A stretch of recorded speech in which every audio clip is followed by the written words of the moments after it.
CBI మాజీ joint director వివి Lakshminarayana సారథ్యంలోని JD foundation ఆధ్వర్యంలో పర్యావరణ పరిరక్షణలో భాగంగా ఉత్తరాంధ్ర ఇలవేల్పు అనకాపల్లి శ్రీ నూకాంబిక అమ్మవారి దేవస్థానం ప్రాంగణంలో సింగిల్ యూజ్ ప్లాస్టిక్ నియంత్రణ నేపథ్యంలో సింగిల్ యూజ్ ప్లాస్టిక్ కవర్ల వలన కలిగే అనర్థాలపై భక్తులకు అవగాహన కల్పించారు. ఈ సందర్భంగా ఆలయ ప్రాంగణంలో భక్తులకు గుడ్డ సంచులను పంపిణీ చేశారు. ఈ కార్యక్రమంలో JD foundation Uttarandhra convener Karumudi అను, ప్రముఖ వ్యాపారవేత్త నుదురుపాటి తాతాజీ, జేడీ గ్రూప్ సభ్యులు పాల్గొన్నారు.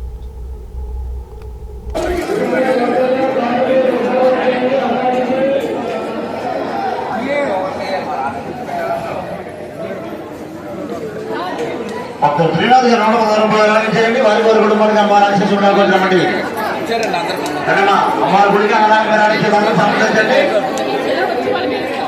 దయచేసి లోపల కూర్చోకూడదు. బయటకు వచ్చానమ్మా, బ్యాగ్ అయిపోతారండి, తీసుకుని వెళ్ళిపోండి.